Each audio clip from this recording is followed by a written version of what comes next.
Сәлем достар, бүгінгі видеода 2013 жылы шыққан Подкополым сериалының алғашқы 2 бөліміне шолу жасаймын. Алдымен арнаға жазылуды ұмытпаңыздар, ал мен шолуды бастайын. Барби атты кейіпкеріміз орман ішінде қандай да бір адамның мәйітін жерге көміп жатыр. Кадрды полиция учаскесіне ауыстырсақ, шерифтің көмекшісі Линда камерада ұйықтап жатқан Дьюді оятады. Линданың бұлай жасауына қалада орын алған жарылыс себеп еді. Жігітке болған жайтты хабарлаған соң екеуі жолға аттанады. Қала ішіндегі дәмханалардың бірінде қызметкер Роуз астан дәм татып отырған Джимге өзінің сұрақтарын қояды. Біраздан соң тамақтанып болған Джим қалтасынан $100 артық төлеп, оны Роузға сыйлық ретінде тастап кетті. Мектеп жасындағы Энджи мен Джуниор атты қызбен ол үй ішінде уақыт өткізуде. Махаббаттан бас айналған Джуниор қызға өзінің сезімін білдіреді. Сонда орнынан атып тұрған Энджи онымен тек көңіл көтеру үшін ғана жүргендігін еш жасырмастан айтып тастайды. Сонда ашуға булыққан Джуниор қызды өзіне қарай тартады. Энджи жігіттің бір шапалағын кигізіп жіберіп кете барады. Осыдан аулақта орналасқан қарт әжейдің үйіне оның жеке шақыруы бойынша журналист қыз келіп тұр. Әжей қызға осы аймақта пропан элементінің шамадан тыс жиналып кеткендігін айтады. Мұны жоғарыдағыларға түсіндіріп көргенде олар пропанды қажетті жағдайға жинап жатырмыз деп айтқан екен. Қала ішінде келе жатқанда Дью мен Линда көшеде сигнал беріп әуендеткен өрт сөндіруші көліктердің парадына тап болады. Нәтижесінде көліктің дөңгелегі жарылды. Сол сәтте жер сілкінісі орын алып, қала адамдарының барлығы мұны сезді. Ал Барби үшін қандай да бір көрінбейтін ауыр зат аспаннан құлап түскендей күйде болды. Сонда Барби көрінбейтін қабырғаның қалай сиырды екіге бөліп тастағанын көрді. Ол қабырғаны ұстағалы әрекет қылған еді, бірақ та ол ауырсыну сезді. Осы сәтте ферма тұсынан Джо атты бала келді. Барби оған көрінбейтін қабырғаны байқатады. Көлік ішінде отырған Дью өзінің жүрегіндегі құрылғыдан ақау шыққандығын айтады. Сол сәтте Линданың рациясына қаладағы барлық электр жүйелері істен шыққандығын айтады. Қабырға құрсауындағы екі жігітте келер болсақ, олар жан-жағын қызықтап жүргенде дәл жандарына мойны сынған торғай келіп құлады. Осыдан біз қабырғаның қаншалықты биік екенін түсінеміз. Құстың артында аспаннан ұшқан ұшақ көрінді. Жерде тұрған екі жігіт күткендей бірер сәттен соң қабырғаға соқтығып жарылып кетті. Оның қалдықтары екеуіне түсіп, Джо мен Барби сасқалақтап қаша жөнелді. Өрт сөндіруші көліктер ұшақтың апатына байланысты осында келе жатыр. Оларды тоқтату үшін Барби жолға шығып, қабырға алдына тұрып алды. Әйтеуір көлік тоқтады. Ал жүргізуші ашулы түрде жолдарына тұрып алған Барбиге жүгірді де қабырға ұрынып қалды. Сонда Барби қабырғаның еш дыбысты шығармайтынын түсініп, оған параққа жазып түсіндірме жасады. Барлығы электрден қағылып отырғанда, тек Фил атты жігіт жүргізетін радио ғана істеп тұр. Мұны естіп өздері де аң-таң. Бірақ олар үшін бастысы рейтингтің көтерілгендігі еді.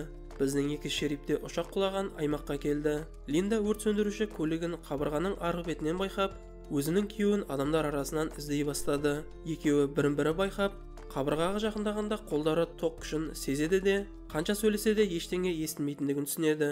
Біраздан соң зерттеуші топқа Джим де келіп қосылды. Салған беттен іске көшкен жігіт көлік үстіне картаны жайып жіберіп, нақты қай аумақтардың қоршалғандығын анықтауға кірісті.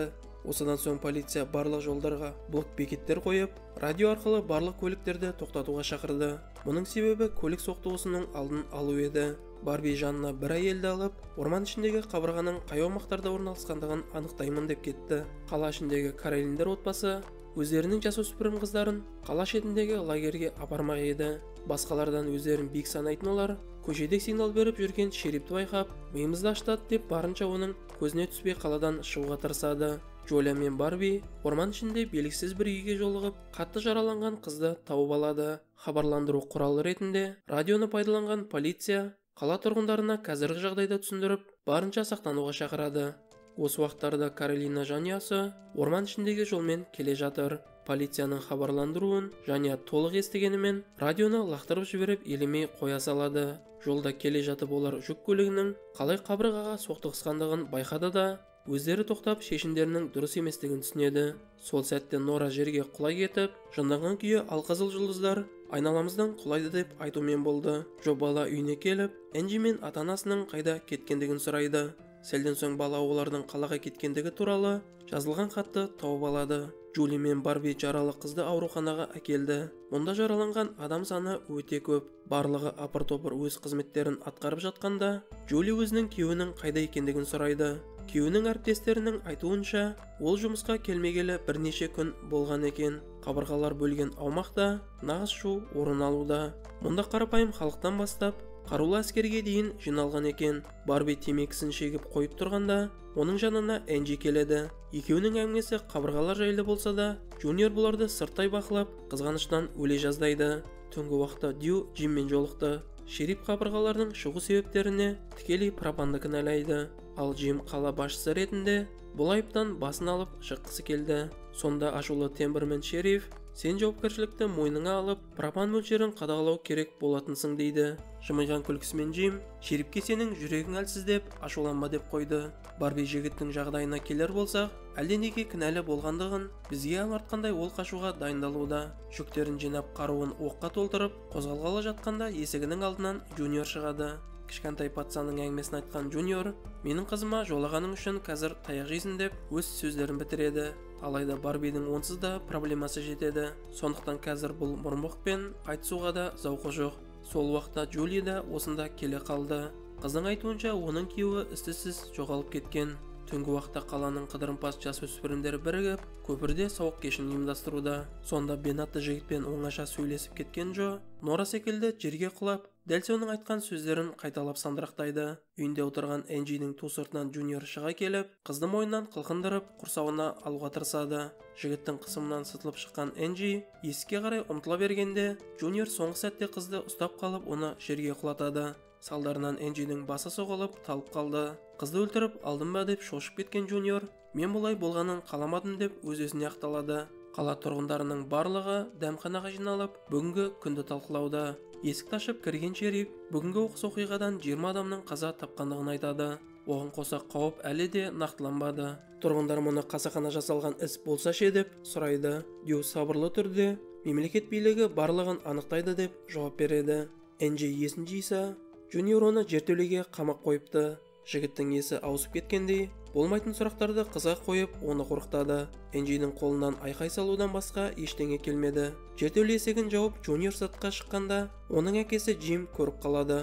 Жігіт оқыс оқиға орын алса, жертөле жарай ма, жарамай ма деп соны тексеріп жатырмын дейді. Барбидің қашу жоспары іске аспай, амалсыз жігіт Джулидің үйіне түнеуге келді. Қыздың күйеуінің есімі Питер. Демек Барби Джулидің күйеуін өлдірген болып шықты. Ештеңеден хабарсыз әйел өзінің күйеуі жақсы адам екендігін және оны ешқашан сатып кетпейтіндігін айта бастайды. Ұшақ жарылған орынға келген екі шериф айналаны шолып қарап тұр. Дью қолымен қабырғаны ұстағанда, оның жүрегіндегі кардиостимулятор жарылып кетеді. Барби түсінде Питерді қалай өлтіргендігін қайта көруде. Бастапқыда екі жігіт ақша мәселесі бойынша дауласқан болатын.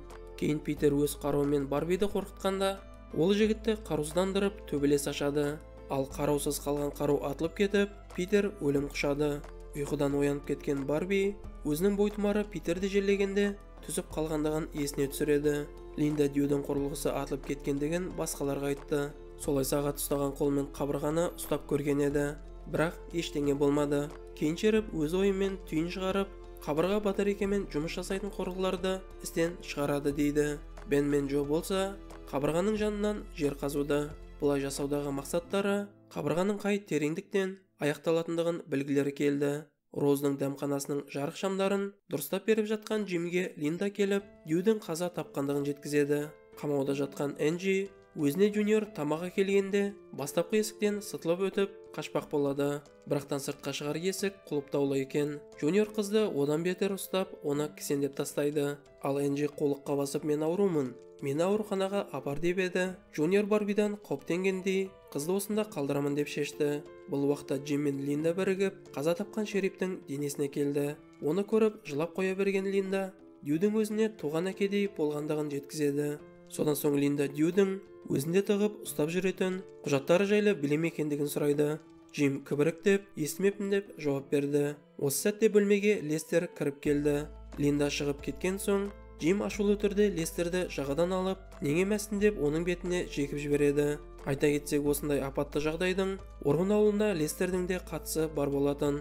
Лестер әкімге мұндай апаттың болары анық еді деп басу айтты. Ендігі Джим Дьюдің кілтін пайдалану арқылы өздерінің былықтарын жоймақ. Джули станцияда болып, Додидің әскерлермен радио байланыс арқылы сөйлесіп жатқандығын байқады.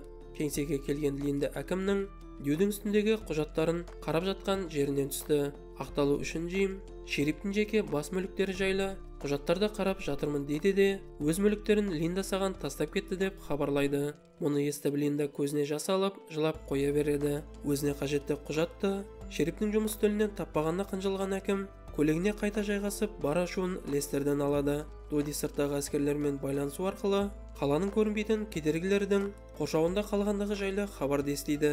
Бұл тез арада өсек секілді тарап, қала халқын әбігерге салды. Шерифтік жауапкершілікті өз мойнына алған Линда ақпарат расталмайынша абыржымаңдар дейді.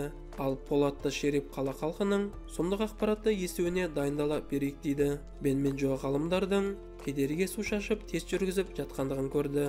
Бір қызығы сумен шашқан соң кедергі бұрынғыдай тоқпен ұрмайтын болды. Өзінің Питерді өлтірген сәтінде түсіп қалған бойтұмарын алу үшін Барби үйге келді. Сол сәтте Джуниор да есікті ашып, қызына жоламау жайлы бұйырып Барбиға айтып тастайды. Оны көтер алмаған соң Барби жас жігітпен төбелесе кетті. Оны жерге жатқызып ұрып жіберді де, келесі жолы тоқтаусыз ұрып өлтіремін дейді. Лестер шерифтің үйін ақтарып, пропанның сатып алыну жайлы құжатты өртеп жібереді. Артық қыламын деп тыртық қылған ол, парақты өртеймін деп жер үйді қоса өртеп жіберді. Қаланың көшелерінде екі шериф көлігі кездесіп, Пол қолына ұстаған қаруларын Линдамен бөлісті. Оның айтуынша қалада жаппай бүлік басталады. Ал біз соған дайын болуымыз керек дейді. Кенет Линданың рациясына Дюктің үйі өртеніп жатқандығы жайлы ақпарат келіп түсті. Барлық қала халқы жанып жатқан үй маңына жиылды. Өртті сөндіретін көліктер кедергінің сыртында қалды. Сондықтан өрт жайылып, барлық қаланы өртемес үшін барша халық болып үйден су келіп өртті сөндіру керек. Ал іште қалған Лестерді құтқаруға Линда кіріп кетті. Қыз жараланы алып шыққанда үй ішіндегі газ жарылып, үй ортасына түсіп құлайды. Барлық халық бассейннен су алып, оны шелекпен шашты. Сәлден соң көппен жүріп өртті сөндірді. Халық мұны қол шапалақ соғып тойлай кетті. Бірақ Полдың айтуынша өрттің түтіні осы аймақтан шыға алмайды. Сондықтан қабырғаны тесу керек деп, оған оқ атады. Атылған оқ қайта кейін серпіліп, Фрейдиға тиіп, ол қаза табады. Барби Полды бірден қарусыздандырды, ал Линда Фрейдидің өліміне жылады. Достар, осымен алғашқы екінші бөлімнің соңы. Егер жалғасын қаласаңыздар, астына лайк басуды және де комментарийға соны жазып кетуді ұмытпаңыздар. Келесі кездескенше.